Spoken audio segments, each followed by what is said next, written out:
you have that fear of being watched all the time. So you can do no wrong and you just have to do. And as you said, you have no other option. You have to do the right thing.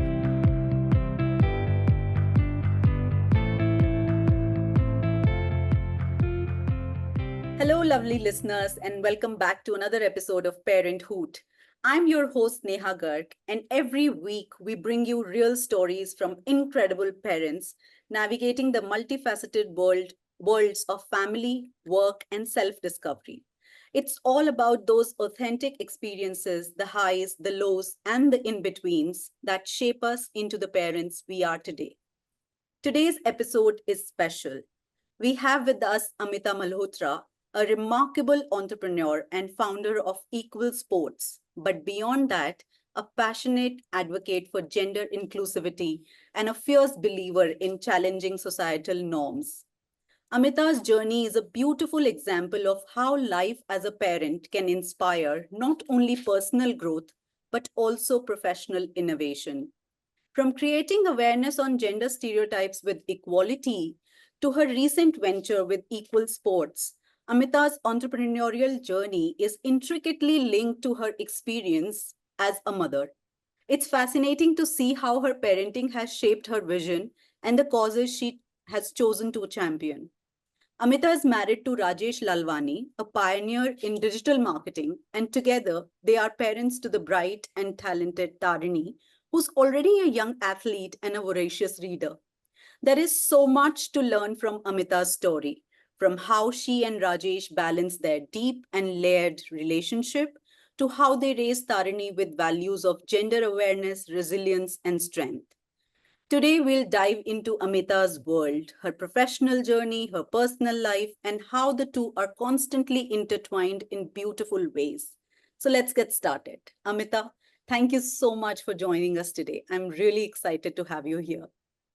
Thank you, Neha, and thank you for such a warm introduction. Really grateful. Thank you. And to start off, let's get to know you a little bit better through your own eyes. If you had to describe yourself using just three words or phrases, what would they be and why do they resonate with you? So I think I would say I'm very childlike. Uh huh. That's one quality about me. So my daughter laughs because I actually have a thing for colorful things, Wow. bright, shiny objects. She would say, "Mom, usually it's parents who are dragging their children out of toy stores. In our case, it's the other way around because something catches your fancy and you're kind of." So I think I'm childlike in that sense. Um, and part of the childlike, the other thing is humor. Uh uh, huh. so I'm 90s child in the sense, so there was Bollywood, there was a lot of copying of the West. So we've listened to both the versions of it, the originals and the copied versions, and we can kind of dabble both of them. So I think humor, fun, Bollywood has played a role in influencing the kind of person I am. And I would say a loving person, a lover of other people. I love people. you know Mm-hmm. Yeah. When I was young, I would actually say this, that I want to travel the world through people, because Wow. you don't just travel by physically going to places. You can Yeah. actually travel through people's stories, their experiences. So I think those are things that kind of describe me. Wow. Wow. And you spoke about Bollywood. So let me flip the question that I generally ask. I ask about, if your life was a storybook, what would be its title? But let me ask you this. If your life was a movie, what would be its title? And which part of that movie are you living currently? Um, hmm, that's a tough one. What movie? Um, I would I would say Jio or Jeene Do. Nice. Nice. Or something about actually my one of my teachers had gifted a painting that she had made, and I loved it. It said, "You are enough," Mm-hmm. Yeah. and that's something that resonates deeply with me, because I have in my growing up years experienced a lot of self doubt. On the outside, I would come across as extremely confident, I would still probably meet some schoolmate in the park, and they would say, "We remember you. You were a debater. You would be on stage, and you were this very confident." But deep inside me, like I've had my share of doubts, vulnerabilities, and yeah, I'm just over the years now navigating and coming to the point of acceptance of who I am and embracing, Yeah. uh, every aspect of who I am. I love how reflective you are, Amita. Each chapter of life, I think, is truly unique, and you kind of embody that I think spirit. And speaking of chapters, let's move into one of I think the most significant chapters for you, your family.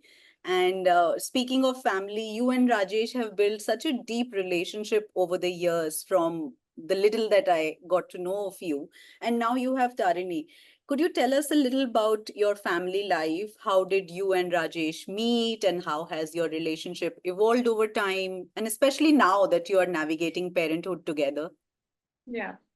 Yeah. So how I met Rajesh is yeah, quite a fantastic story. It also shifted for me when I was in college. We used to have, I was studying English literature, and there was this theme of will versus destiny. That Mhm. And I was always on the side of will to say bullshit destiny, like you make things. Destiny is only people who are making excuses Yeah, for, things that don't go their way. And I think many experiences that happened in my life kind of taught me, and that was the kind of journey towards maturity where yeah. I realized that there is a thing called destiny. Hmm. So I studied communication in Pune, and communication, like you would know, is actually very female dominated. There are more women in it than men. There were probably two guys in my class. I never really expected to meet my work partner, like my life partner at work, because Uh-huh. there's so few men, Yeah, So when I took up my first job, which was at a public relations agency, and Rajesh was already there. He was a very senior partner over there, and I was just joining as a young person. And I was actually in a training center, so we were going through a training at that point of time. And then what would happen is for 2 months you would train, and then you would go to the workplace. So it was a yeah. full 1 year program like that. So at that time, the CEO of our company had started a blog. Mm. And I went and just put out a comment because, I was new from college, didn't really have a sense of Yeah, hierarchy. yeah, You're just putting out what you want to. And I asked some questions, I think, about how does the individual maintain their sense of autonomy, contribute to an institution, and still not get. And there were just, I think, probably three people who had commented on that blog. One was the head of the Delhi branch, the other was Rajesh, and the third was me. And Rajesh saw that. And he would later tell me that I thought, like, this girl, either she is very foolish or she's very brave to be, to be doing this. So when I joined in at work, Rajesh asked for the Delhi head branch to kind of introduce us. yeah. He was just curious to meet who this person is. And I remember we shook hands and he said, "May you find answers to all your questions." Uh-huh. And that's how we met. And we were not on the same team, we were not working together, but I think just some conversation happened and we connected. And why I said about destiny was because I think I joined in, let's say, in June at office. And I think by week 2 or week 3, Rajesh had put in his papers. So Oh, it was just a matter of 2 weeks. If I had still been in the training center, I would have never met him. yeah. And I saw him. I mean, he was respected as a professional. So I remember when I heard news that he had put in his papers, I just kind of, like, I remember there was this big meeting room, and I walk in and I just ask him, "Why are you leaving?" From a sense of saying that I wasn't romantically interested or Yeah. anything. I was just curious to say that, okay, here are 5 people who I kind of respect in this organization. This is one of them. Why is this person leaving? And he was kind of Taken taken back. aback because he wasn't actually like so seen as a very, how do I say, not the most accessible, or maybe people Mhm. were scared of him or some such thing. Yeah. Um, so that's how I think we started speaking, and yeah, I think that was that was the start of yeah, our relationship. And how has it evolved over the years? How is it like from being work partners to life partners and now to parents together? And we've been work partners all through. So after Okay. after we got married, I was at the same agency for a year or so. And then I think the other common thing which binds us is our interest at work. Yeah. So new media was just coming into being. Blogs were becoming the mainstay. There was nothing called social media. The word did not exist at that point of time. Um, I was very interested in that space. I had my little blog at that point of time, and Rajesh started what was at that point of time in 2007, 2008, one of India's first social media consulting firms. Hmm. And that time, people really didn't know how this is going to work. Facebook did not have pages, Facebook had groups. Yeah. Twitter had a handful of people on it. You know, you could literally count the number of people in India who were on Twitter. So that was the space. And he was someone who was evangelizing social media in a big way, telling brands that you no longer are going to be speaking to your customers through media. Media is not going to be an intermediary in that sense. You will be able to speak directly to your customers, and that's going to fundamentally change marketing, Yeah. which was very exciting for me. Only hitch was I was not very keen actually to work with my spouse because I Yeah. was like, you're going to be at home together and at work together. But when we would be in the car together, I would listen to him speaking with his team. They were working on Fast Track at that point of time. They were doing a biking community for Fast Track. They were doing a lifestyle community. All of this was happening on Facebook groups. They were working with live journal, Hmm. which is something that's Yeah. documented in the movie Facebook as well. So very exciting work, and I was like, I have to do this because I was trying to do it at my workplace, but things were different, Yeah. and that's how I kind of jumped in. And for it was a roller coaster. I think we had fantastic time working together because it was a new space. We were among the first early people who were talking about this. So everything that you were doing was for the first time, so you Yeah. were really, really setting the tone of that. So we worked for years together, and later after Tarini also, when I kind of launched my own ventures, Rajesh has always been, a part of my journey. He's very, very supportive. We fight a lot, we argue a lot, but yeah, I think we are kind of stitched together every which way. I mean, not just in life, but I think in the work. And for us, it's kind of intermeshed together. Yeah, yeah, it's so lovely to hear about that because I think that's quite aspirational for a lot of people, working together with spouses, and it doesn't really work out. Like I can say from my own experience, me and my husband can't see eye to eye when it comes to work. We have tried so many times and we've just decided nahi tum apna karo main apna karungi type, and let's just stay cordial and let's not get into these kind of fights. There are multiplicities of it any which way, but it's so heartening to hear about your journey with Rajesh, Amita. But tell me, what is Tarini like? She's 9 now, is she? Yeah, and what parts of her personality like probably bring you the most joy as a parent? What is she like as a person?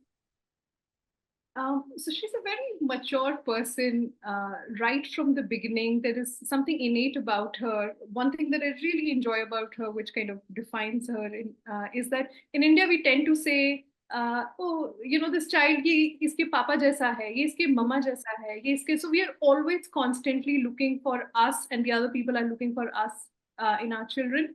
Yeah. And she was very young when she would say, and she still kind of says that. She says, "I'm like myself." How beautiful is that? Yes. And when I hear that, I kind of encourage her for that also, that you may take parts from people. But Yeah. I think that's the struggle that all of us go through our entire lives, just being true to who we are, because we're constantly being told to aspire to be like somebody else, to constantly feel that we're not enough. that, if we were different, we would be superior. So I think just that emotion of saying, I'm happy who I am. I'm not mommy, I'm not papa, I'm Tarini, Yeah. I really like that about her.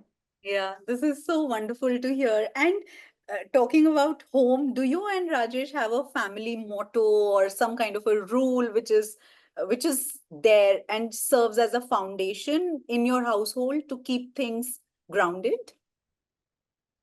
Um, I think we have a set of shared values, Mm. uh, and they're unsaid. I think they're just something common between us. Um, so I think respect for, people all around. I mean, we have uh, staff at home, um, and the love and respect that she has for the didi and for the auntie, who are like mother figures for her. I think that's kind of something that's very important to us, to teach our children to not look at people transactionally but as human beings. Yeah, So I think I would say that's one of them. yeah. um, and it's not as if we look eye to eye on Every, everything. We're also very different people. And the other thing I have to say about Rajesh is that he's not a typical guy at mm, all. So I've been into conversations where a lot of my girlfriends would be sitting together and saying, he's so dirty, he doesn't pick up his laundry, and he's always watching TV. That yeah, typical gendered view of how a man, Rajesh, does not fit it from anywhere. In fact, it is always the opposite. I am the one who's being told, yeah, कि bhai, like we have to have things like more, yeah. uh, sorted, etc. Um, in many other ways too, that in funny ways that society expects you. For example, he's a vegetarian or he's a teetotaler, Yeah. and so if I go to a party, like once I laughed at someone for that, to say, someone would expect, they wouldn't ask me. I'm like, so he doesn't eat or he doesn't drink would not always mean that I don't do that either. Yeah. But yeah, I would say that. So he's very hands on, with things, um, in every which way. I think he's a better cook than I am. So, what I enjoy about my relationship, which I value from the time that I met him, is also that it's not broken on those typical gendered lines of what it typically means a guy does or a Yeah. woman. Yeah, yeah, that's so wonderful to hear, Amita, because I think that's something that we strive to build in a conventional relationship. Because most of the time, what happens is generations, our women of our generation are, so to say, empowered, and the men have been left behind somewhere. Generally, that's how the system is. So in most of the relationships we find that the women are always playing catch up, trying to get the men on the same level as them. But it's so heartwarming to see that you have that kind of equation with Rajesh, where you can operate on the levels that you create for yourself, not that the society has created for you. But also, let's talk a little about your rich career that you've had and you are having currently also, Amita. And I think your experiences, you also said that your experiences as a parent seem to be so deeply tied in your professional journey, especially talking of equality and equal sports. And equal sports, I know it's been a passion project for you. How did the idea came about? How has your experience being a parent influenced this decision to create this venture? Yeah. So it's not something that I had planned, and it's happened again very organically, just like it did with equality. At that point of time, when I started equality, Tarini was, I think, about 2 or 3. And as a young parent, I was experiencing a lot of gender stereotypes. Even if you go out and you try to buy, uh, certain kind of T-shirt, you notice that only for boys there were a lot of action figures and action orientation, whereas for girls it was all about beauty and being pretty and appearance. And that struck me, and I think that was the reason how I started equality as a gender cool brand, to offer an alternative Yeah, to very gendered um, apparel or representation, also to kind of bring attention to the fact that we talk about equality later at work and so much money is being pumped in, but it all starts very young with the kind of attitudes that we encourage. And even about equal sports, so how it all started was Tarini's been learning golf now for Yeah. a couple of years, and Rajesh actually leads pretty much in terms of her training schedule. And it started because he loves playing golf, so he was Uh-huh. very keen. He was very keen for her to kind of take on a sport. And I think as parents on that journey, we saw kind of gaps where I think one of the things that has changed also is of how parenting happens. That in a few generations ago, parents were not in that sense very hands-on. So you would Yeah. have uh, like even when we were growing up, our parents were involved to an extent, and after that it was left to us. Or let's say if you were into a pursuit, it was left to the coach. Yeah. They weren't really involved in the the training or the progress and all of that. So I realized that parenting has changed. Parents are very hands-on. Parents want to know, parents want to be involved, Yeah. but they don't always have access to the information. Yeah. Information is also disaggregated. People want to start into sports, but they have fundamental questions: which sport should I take up, Yeah. right? If I take up golf, uh, should I buy the equipment? Should I have a coach? At what age should I play tournament? And later, even as they grow from a basic to an intermediate level, to say, okay, should I go in for the collegiate golf, or should I play? Should I? When do I turn a pro? Yeah. So many questions, and the information is fairly disaggregated, and that kind of became a cue for me with Equal Sports to say that we need to have a platform where we can give access on these very fundamental questions, to give information, resources to parents as well as aspiring athletes Mm. on things that can help them succeed in their sporting journey. Yeah, yeah. So how far in your journey are you now, building this brand, and what is happening? Yeah. So I think it's still early days for me, because I started 2 months back. You did 2 months back? Yes, actually July. So we are in September Yeah, now. So September. Yeah. yeah, yeah. So the first thing that I've started with is this podcast called Raising an Athlete, Yeah. which again is an endeavor to create resources for parents, to say you listen into the journey of athletes, coaches, sports psychologists, nutritionists, and all kind of other sporting experts, to tell you what it takes to Yeah. succeed in your journey. Um, because I think one, there is a need for role models. So, for example, the last episode I did was with Dinidhi, who's been, she's a 14-year-old youngest swimmer from India to represent us in Paris Olympics, Yeah. and for just kids to be able to see a role model like that. And again, power of stories. She speaks about how she was 6 and she was so scared to be in a pool, and I find it like mind boggling that from 6 to 14, in just about 7 years of time, someone could overcome their fears. And we've all, a lot of us have been there. Yeah. You've been on a swimming pool, I've been there as a child, scared to get into it, or my daughter's been there. And to know that you can overcome that, and so the power of stories to kind of communicate to that. So the podcast is the first step. The other thing that is happening is we are launching workshops and courses. We have our first workshop on the 5th of October, which is on sports psychology for parents. Because again, another thing that I realized was parents play such an important role, because uh, in terms of the attitudes and beliefs, the mental mindset of an athlete is also coming a lot from what the parent is telling them. And if the parent themselves is, let's say, in a space of anxiety, which inevitably happens in today's highly hyper competitive time, where the parent is constantly saying that, you got to do it. And like, I actually heard someone say, I thought it was beautiful, that children are the biggest vanity project in Yeah. today's time, or the biggest luxury product that exists, because for parents, that is a representation of, their success in Yeah. life. Yeah. immense amount of pressure, and can actually often take away kids from the very endeavor that they had taken up. So Yeah. this workshop is actually, I mean, not sports psychology for athletes, but first for parents to say, how are you kind of, what are the attitudes, behavior, how are you communicating with your young ones? And we're planning more in the coming months. Nice.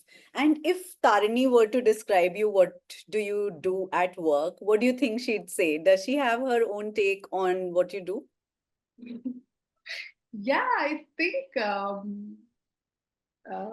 sometimes, you know how children imitate. So I remember when I was doing equality, and I have this very cute, so she was maybe 4 or 5, and she did a little podcast recording with me or something, where she was asking me questions about what I do. So the night conversation, when you're Yeah, with your child, yeah, turned into a podcast conversation that was happening. So she knows about the work that I've done with equality. She was very young, but uh, at that time, I used to also do a lot of outreach programs. So, for example, we would be at these exhibitions. So I yeah. remember being at Kala Ghoda in Uh-huh. Bombay, and she Yeah. was very young, but she was very excited by the idea of being an assistant.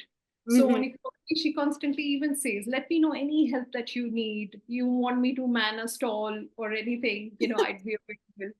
So, and even with equal sports, she watches and she gives her input. She would sometimes see some content being created, and she'd give her inputs on that. So yeah, she's I aware. Yeah, I think I just love how kids see things. Sometimes they have the best perspective, you know. They'll just say anything, and we have so many filters, and they will just say something, and it'll be like, "Wow, I didn't see it like that." So it's so good to hear that she has a voice, she has things to say about what you do. And going to your journey as a parent, Amita, can you take us back to the moment when you first became a mother? What were some of the most significant moments that shaped your journey as a mother? Yeah. Yeah, that's been another amazing story. So I want to talk about from the time when I conceived, Mm-hmm. and uh, first, I was, I think, very scared, and just very apprehensive of the pain that's going to come my way. And I was like, okay, I'm just going to go in for a cesarean, and I'm just going to say, like, just do it and get it done with. I can't handle the pain. And then I heard about uh, the benefits of natural pregnancy. So sometimes I think our generation also ends up being very intellectual or academic, and we become very obsessive compulsive, Yeah, which is good because you have information by your side. And I've heard my mother say that. She said, "Look, you guys can do a lot because you have access to a lot of information," which right. we do. If you have a question, whether you go on a group of peer mothers, etc., or the internet, even if it's giving you an approximation of, but you have some way of validating what you're thinking. So I would say that I think it was helpful also. Um, so I took on these natural birthing classes, Mm. and now I was completely focused or obsessed about, I had to make sure that I have a natural pregnancy. So I was doing these prenatal yoga classes. I was still at work, so I would do one set after my work and one set once I would reach home. So did all of, enjoyed it also. I think I had Yeah. a great time. And I had a very smooth pregnancy. Mhm. Um, I remember, I think in my fourth month or fifth month, also wondering, am I really pregnant? Because, there's a time when it's really not showing, and Yeah.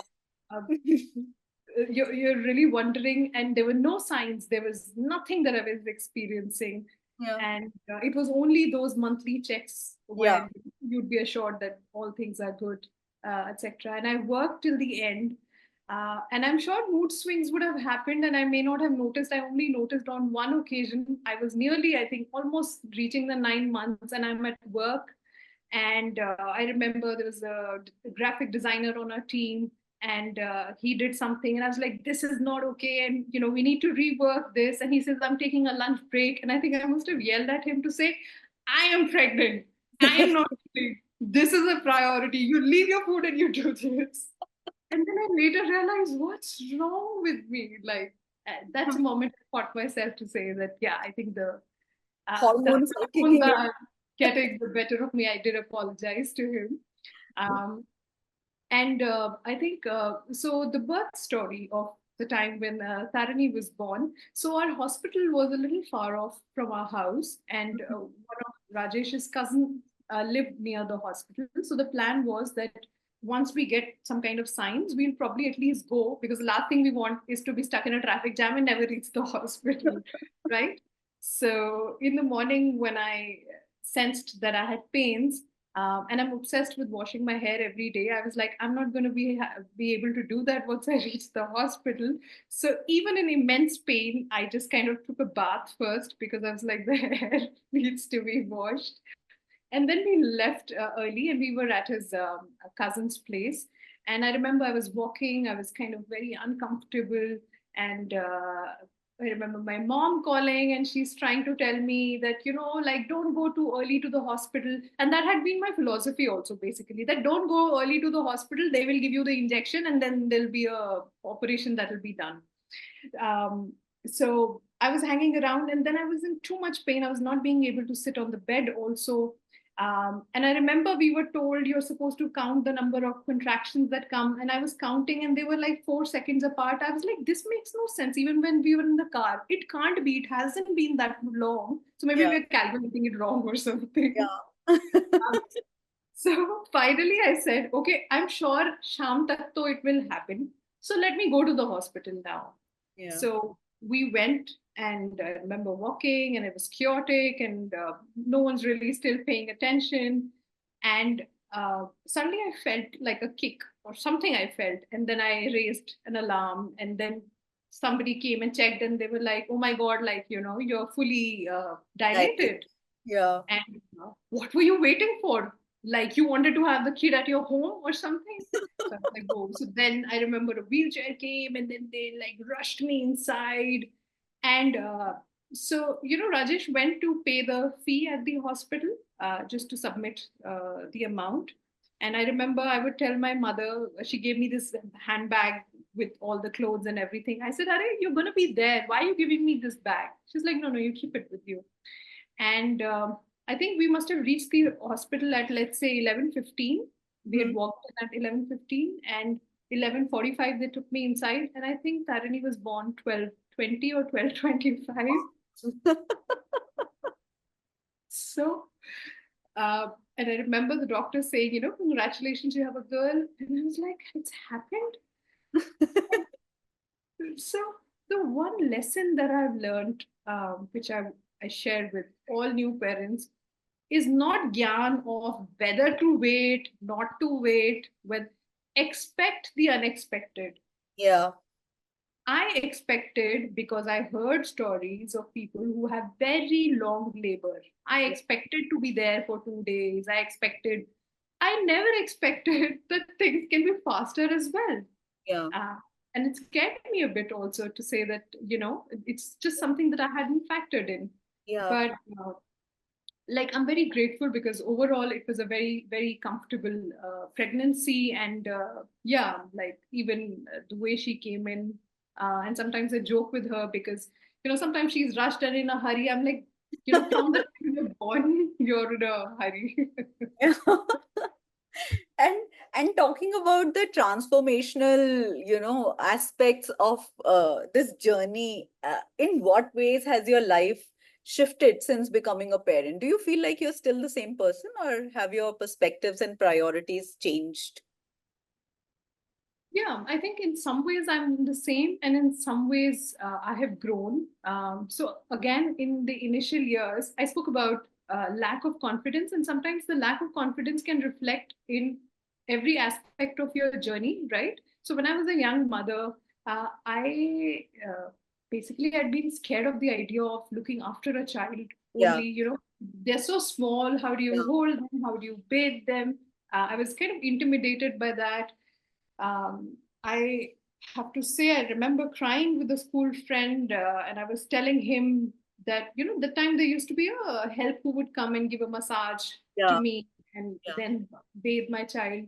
I told him, I said, I am terrified that I think she is so small. I will never be able to bathe her. So Hmm. and even that is amazing, so he's not someone who's married, he's not a girl, but sometimes you can have those relationships with friends. I remember, and he still teases me to the day, where he could counsel me and he could give me the, just the confidence and the Yeah, assurance. Say, it will be fine, you feel like that, and like she grows, you will grow as well. So I yeah, feel like, we are also born as parents the day our child is born, yeah, and we kind of pick up those skills of, looking after them. So I feel like that has happened, gain more confidence in, my own ability as a parent. And there are some aspects of being a parent which have come naturally, which is the emotional aspects of it, with, just having fun together, just, spending time together, playing together. So that's yeah, something we really enjoyed. yeah. And where in your life do you feel like parenthood has helped you expand the most? Hmm. Where has parenthood helped expand the most? I'm trying to think. Um, I think there've just been so many dimensions to it.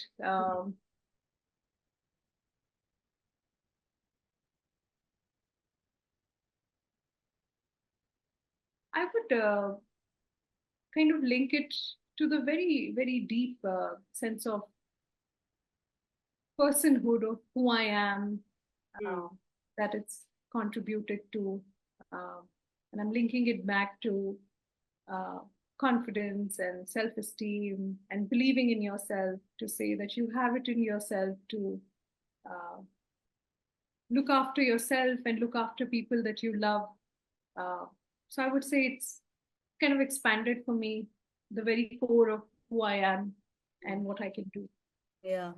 I think, yeah, it's such a beautiful expression of, I think how a person's life can be expanded and recalibrated in a way once you become a parent. Their own hidden or tacit qualities come into the fore, and you realize, or Yeah. you bloom into the person that you are, very, very truly. Yeah. Yeah, I think what they say is, so one thing that I've enjoyed about parenting is the fact that I just feel it gives you another chance to life. yeah. Uh, How beautiful is that? so you can go back, and there are so many experiences that you get to do because you have a child. Yeah, Things you would otherwise probably not do, the kind of music or art or other things. So just a chance to go back and even I would say the boring things like factors and multiples. I was yeah. in grade four, I wouldn't understand HCF and LCM, and then I decided to just forget all about it. And then I go back and I not only visit, not only am I sitting with my grade four daughter, I'm also sitting with me as a grade four kid Yeah, and looking at HCF, LCM with new eyes. yeah, And hopefully realizing that sometimes you just need to ask to understand things, that you left things without asking or without really understanding them. So in that sense, yes, I really feel like it gives you a second chance. And the other thing I want to speak about is the fact that uh, in parenting, it's, and I'm sure there are some proverbs which say things like that, it's not about what you say, it's what you do. And mm, that is the hardest part, yeah, because we can constantly tell our children कि ऐसे करो वैसे करो, but they are like sponges and they're absorbing us. And if you're lazy and you yeah, expect your child to be super active, ain't gonna happen. They're watching you. So it means you have to be aware of responsibility also, in that sense. yeah, Responsibility not only in the sense of caregiving, that yeah, you need to pack their lunch and send them on time, and or yeah, schedules like that, but responsibility also in the sense of saying that if I don't look after my health, yeah, or if I am not managing my emotions well, or if I am in a conflict situation with, let's say, her father, and she's watching us, you know, Yeah. how are we emerging from that situation because she's watching all of that. So I think Yeah. that's another aspect of parenting, that it does push you to become a better person, Yeah. uh, because there isn't really any other choice.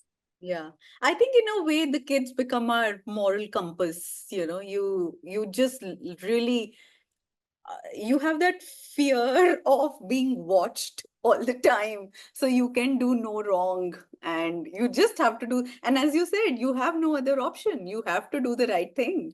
And yeah. Even then, I think it is about embracing your vulnerabilities and kind uh, of sharing. I mean, you can't be perfect all the time, and you can't be like a model parent. You are going to be who you are, and sometimes you will speak in loud voices and then explain that okay, that I was having a moment, I was frustrated, and this happened. But that's also kind of teaching reflection to say, I'm looking at my behavior and it was not ideal. And sometimes that happens, but one tries. So yeah. I think even with the moral compass, I think sometimes as parents, we tend to be too hard on ourselves also to Yeah. say, oh my God, like, ab maine ye kar diya, ab zindagi bhar ke liye, Huh. like this is the sensory impression that this child carries. But I think our children also need all kind. I mean, we have different sensory Yeah. impressions from Yeah. our childhood, things that we saw. Yeah. So it's all good. Yeah. Yeah. Amita, now tell me, how do you carve time out for yourself amidst everything that you do? Are there some routines or activities that help you recharge? Yeah, absolutely. Um, I have to admit that again, I think I'm very privileged that I have support at home. Yeah. I've- we've had staff, which is really like our own family. They're an extension of us. They don't work with us full time, but I think that's a tremendous support that I've always had, which allows me to pursue other things that I may want to, beyond work also, if there are Yeah. things that I want to do. So I think in terms of routines, one is my own health and fitness, which I have struggled through over years. Like there've been phases I exercise and then it's all gone. And then especially I remember after Tarini's, like I stopped breastfeeding her and I gained lots of weight and I had thyroid. So I've gone through that journey, but I've realized how health and fitness matters. So I'm trying to make sure that I prioritize that. So in the morning, I go in for my gym class or aerobics class, and even there, I met this aerobics teacher. She's I think 65 now. Oh. She's very very like I find her very inspiring because, and it was Teachers Day recently, and I was telling her that, Auntie, you know what I. In you, I saw that when we grow older, like when I was young, I used to think, okay, this is morbid. We are all going to just grow old and infirm and die.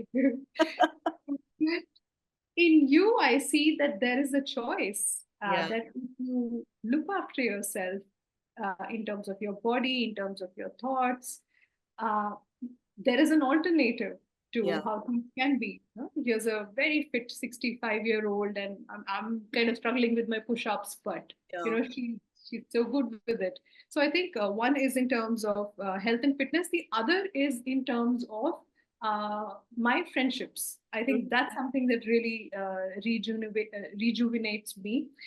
So I had two of these friends from my work, my first job, Mhm. and on my parenting journey, they also became like my guides and my counselors. And I remember we created like that time a WhatsApp group. It Yeah. was three, and um, Shilpa and Shalini, who were like dear friends. And I think the friendship that I've enjoyed with them as mothers, and so we Yeah. would meet together, we would go out together, and Shalini lives in France, which means that we don't always have too much time together. So that's one set of friends, and then there are some friends from college. I remember the first solo trip that I took was when Tarini was 5, 2020 January. We were meeting a couple of friends in Goa just for a weekend, but it was a very big deal for me to Yeah. go by myself. And I remember I wrote a letter for Tarini and I left it somewhere still there, but I felt like that it was important. Yeah. just space for myself with my friends, and also the message that you're giving to the child to say Yeah. that, mother doesn't mean this whole all sacrificial figure Yeah. who's always going to put herself in the end, because that's also a role model. And I've realized that so much of who you are is the conditioning that you have of looking at your parents Yeah. and who they were, and even things that you sometimes did not like, and Yeah. if you reflect and you're like, you're no different, you're doing it the same way. Yeah. So um, so yeah, I think, apart from taking out time for my health, I would say it's the time that I make to be with my friends, which really charges me up. Beautiful. And they say it takes a village to raise a child, Amita. Who's in your village? Who are the people who you have leaned on over the years while on this journey? Yeah, so I think, yeah, truly takes a village, and it's also in terms of the decision that you take of where you're going to live, uh, Yeah. and the factors that define. So we chose to stay in a part of Delhi where a lot of Rajesh's family is there. Mhm. And I mentioned that we do have very reliable staff with us. Uh, so between the two, I think it's been a great support, because if we need to be away for engagements longer than, let's say, the evening, there is a choice of Tarini being with family, Yeah. so I think, some of the family who lives close to us, and just enjoying the bonds that we used to when we were kids, Yeah. which is like, at that point of time, if someone had made halwa, so Yeah. somebody would come drop halwa at your place, which is Yeah. very, or celebrating festivals together, Yeah. which in today's day and age has really gone away because of the distances, because people travel, really live overseas. So we have these little pockets of family who's living close to us, which means that, um, when we want, even on a weekday, like if we are bored in the evening or something, we're like, okay, let's go to Chacha's house, and Yeah. then just have a good time over there. So I would say that yes, some of the family and the staff, of course, I think they've been a huge support. And some of the friends that I spoke about, just in terms of my own mental Yeah. wellness, just guiding me, because they've been ahead on the journey and sharing their own experiences. Yeah. Because when you're in it, you're not able to see things clearly, whereas those who are ahead of you can sometimes kind of guide you to say that don't obsess about it. Yeah. Like, one lesson that I've learned, when I look back, and I think that even this obsession of whether it should be a cesarean or Yeah. whether it's actually not, other than the fact that you can look after your health, which is in your hands, nothing is in your hands. Yeah. So instead of resisting and creating a very structured script for yourself of this is how things should be, you should just embrace how things happen. Yeah, so beautiful. And uh, I am very interested because you have somewhere indicated that Tarini is very, very mature and very perceptive. So I want to know, Amita, is there something that Tarini has said or done in the recent times that has made you think, oh my God, I can't believe I raised such a wise little human? I think she keeps doing it all the time. But I think one instance, which is or one anecdote, which is kind of special, is I think she was 5 or 6, and I was working on some plan or presentation. It was late in the evening, and I was struggling, and I think I was in tears to say that I'm not being able to do, and I have to submit, and this is not working out. And she used to watch some show called Daniel Tiger. Okay, and thankfully Okay. there are some good positive shows also on media now on TV, where there is like good ideas. So she says that, mom, you need to follow the 3 B's, which was take a break, Mm-hmm. uh, no, take a breath. Take So a breath. breathe. So I took a breath. I sat with her and we did this. Take a break. So we went out and sat in our balcony, and it was nice and windy and very refreshing. And she says, and the third B is you need to believe. Wow. Believe that you can do. So the 3 B's are take a breath, take a break, and believe. And I hugged her and I kissed her, and just it that moment was Yeah. like something for me. And truly, when I went back, I could actually finish that presentation because I was really Yeah, stuck. yeah. And I could finish it, and I could deliver it. And I think it was a very beautiful moment for me. Wow, wow. I'm having goosebumps as we speak, Amita, and I think really what a wise little human being you have raised. And Amita, we are coming to a close of our conversation already. It doesn't seem like so much time has passed, but if you could go back and give advice to your pre-parent self, what would you say? I would tell myself to take it easy. Mm-hmm. Uh, uh, I would advise myself it's great to gather information, knowledge, but don't lose your sense of intuition, Mm-hmm. because I think that's one thing that has happened with parenting in today's day and age, because everything is so data and so, the information out there. It's almost as if anything that comes from your heart or what you intuitively feel, you have to kind of not trust. So I think I was able to recalibrate at some point of time.